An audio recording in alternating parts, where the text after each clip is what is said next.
Hello, people. A lot of people are still asking me, what about this? What about that? What about this? How can I make my jewelry better this way? How can I be better at art this way? Will you look at my pieces and tell me what's good or bad or what I need to change? And the answer is, I could. Technically, I'd literally have to be there in person to really do it justice.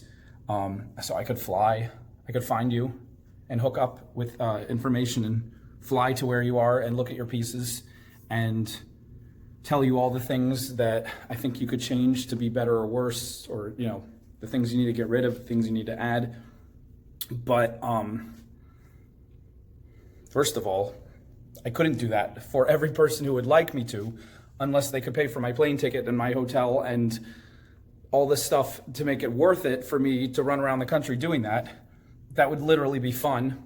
And if anybody really thinks it's worth it just to hear my opinion, and you know, yeah, sure, I'll do it. But never fear, you don't need me to do that. There is a huge resource right in front of your face, and that's called every other person you've ever met. The biggest thing holding you back is not that I am not personally there to tell you everything that I learned over 10 years. The biggest thing is you with this huge bubble of fear in between you and the scariest truths that you don't want to face. And that's all of us. You know deep down inside, you're going to have to change X, Y, and Z. And X, you're scared to change. Y, you don't think you have enough energy to change or money. And Z, you don't even want to admit it might be true, because that would mean you'd have to go back and get rid of half the stuff you did and start all over and learn a bunch of stuff from scratch.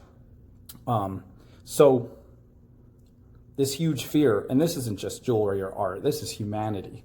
Like, there's pretty much, I've come to the realization a while ago that, like, I put it this way, and I'll have to put this on paper, but like, we're both, there's two things that people are trying to increase in, that you have to increase to get up to higher levels as a human, like higher levels of fulfillment, of finding your purpose, of achieving why you're on this earth. And they could be called different things, but basically I list them as like confidence and love. Confidence and love. You could say faith and love. You could say overcoming your fear and finding your passion. But those two things, basically. And so I'm talking about the one today, the fear. You, like, say you're doing your art. Deep down inside you might really know how good you are. You look at other artists, you see stuff online. I'm not nearly as good as that person. Hopefully I'm better than most of those people. But then there's selling too. You don't even have to be that good at art if you're really good at selling, because you can sell other people's art. You can flip stuff. You can buy stuff that's already made and just flip it. Selling is like 90% of the game if you're going to make money off of selling anything. Selling is a game if you're going to make money off of selling. It's redundant, but I mean, it's circular. But in art, unless you can find somebody to sell your art, that's going to do such an awesome job that it's worth it to both of you. That if they took 50%, they would still make enough money for both of you to make it worthwhile. And that's not going to happen, because if you find someone that good at selling, they're not going to want to sell your art. They're going to want to sell hundreds of other things out there that are much easier to sell, just impulse buys, because people that are that good at selling are also good at resource finding really good products to sell. And sorry, artists, your product is probably not up there with 1,000 other products that are just super impulse buy, like bubblegum and phone chargers, and I could name a million other things that you buy yourself. And that's just the way it is. Unless you can get your art to a level of being viral, where it's like people want it because of the name brand, and that's branding, that's not even art anymore. So what's the answer? The answer is, if you want to sell art, and if you want to be an artist more than just a hobby. If it's just a hobby, then just have all the fun in the world. But if you want to actually make this a real business, you have got to be tenaciously unfearful. Meaning the biggest things you're afraid of, you can't just face your fears head on. You got to dive over those fears as if they don't exist. You have to be insane. Hence why I've gotten this far and why I haven't gotten farther. Why I've gotten this far is all the ridiculous things where I threw myself over all the pain and the fear and did crazy stuff. Just jumping in a car with some guy I just met to drive to the other side of the country, to be in some state fair that cost thousands of dollars when I just started making enough money to even have a few thousand in my bank account, and immediately throwing it away for some show I've never seen because that's supposed to be bigger in the next level with some guy who I don't even know if he's going to rip me off once we get there. Turning around a few months later and opening up a kiosk in a mall when it's a huge commitment, even more thousands of dollars to put down, not even having a clue if anyone will buy anything, doing horrible the first week, even though it's leading up to the holidays, pulling out, running to another mall that's even better and putting even more money down in a last-ditch effort to make this thing work. Like the amount of crazy leaps over fear and panic and whatnot. That's just a couple stories that popped into my head. I could tell you story after story. And I am not the epitome of the bravest person. But this is how it works. Look, Madonna, like 19 or 20, it goes to New York City, tells every single person she meets, I'm going to be a star. I'm going to be a star. She climbs her way to the top on sheer tenacity. She does not have the best voice. In fact, I often say, take half the people in the world who can sing at all.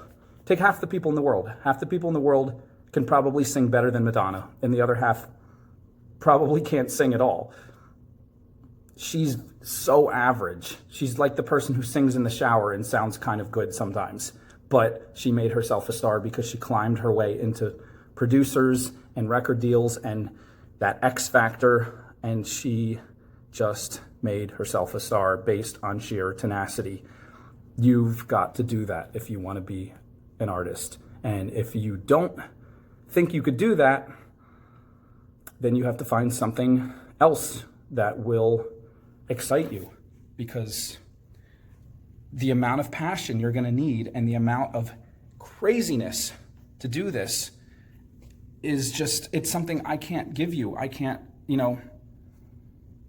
if I show up and look at all your stuff, I'm going to say, you got to change this, change that, change that, change that, change that, and I will tear it to shreds, and you will be like, oh my gosh, that was way harsher than I expected.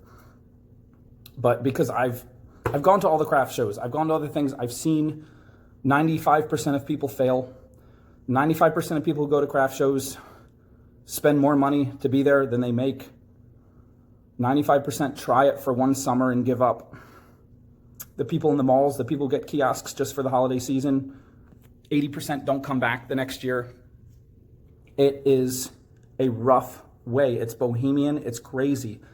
But once you get over that hump of that fear, it can be super exciting, because then you can learn to sell ice to an Eskimo, like, so to speak, as the saying goes. Like, this crazy guy that I jumped in the van with and drove to the other side of the country with, he's a crazier, better seller than I, only because he's even less fearful. He has no fear in his body, and he will talk to anybody, anytime, about anything.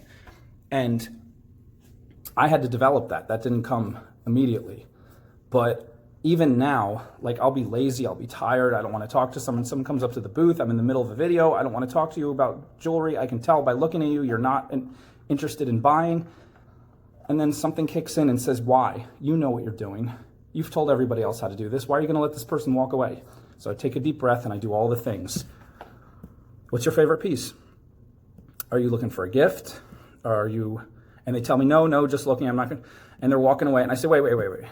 Just tell me one thing. If you were to buy something, or if I were to give you a coupon to get something for free, what would be your favorite piece in this whole booth? And they say, well, I guess it would be this one. Okay, you know what? It's been a slow hour. I'm going to give this one to you for half price. They stop. Suddenly their mind changes. They look, Then they look around some more. They don't end up picking that piece. They end up picking something else. Could you do a discount on this? Absolutely. Let's do a 40% off on that one. Boom. And then the woman's teenage daughter starts looking around. She finds something. She gets something. These two people who I was going to let walk away, now I have 2 sales because I decided to take my own advice when I didn't feel like it. Every bit of success, not every bit, but like a huge portion of getting from failing to succeeding is doing things I didn't feel like, climbing over the fear, climbing over the icky feelings, and forcing myself to be crazy and to be out there and to do the things that nobody else will do. Talk to the people I don't want to talk to. Make that one extra push to say some things that I don't think people want to hear me say, that I think I'm going to get a bad reaction. Just try it anyway. Surprise yourself over and over and over. If you can get this X factor I'm describing of attacking your fears and making that your game, you can be someone who sells anything. And I don't care if you have the best art. I don't care if you draw stick figures on a little 2x2 sheet of paper and throw a couple dabs of watercolor paint on them, like I saw someone do on Etsy, and sold 1,100 these little 2x2 sheets of paper with a little stick figure with a couple little dabs of color. Sold them for $4 each, 1,100 times.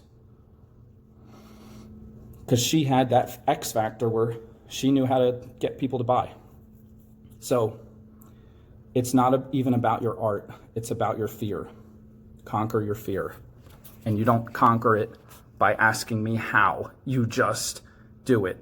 And you don't fear doing it. You don't be afraid of conquering your fear. You tell yourself, this is going to be awesome. This is going to be fun. This is going to be scary, but in a great way, like a roller coaster. I'm going to overcome my fear, and I'm going to talk to this customer. I'm going to do this extra piece of art. I'm going to try this crazy thing with paint that I've been putting off and I've been afraid that I'm thinking no one will like it. Overcoming your fear is the whole game. That's the whole game.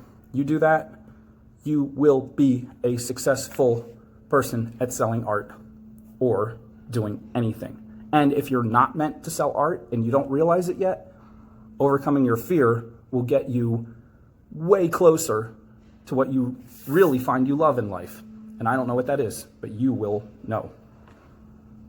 Have a great day, guys.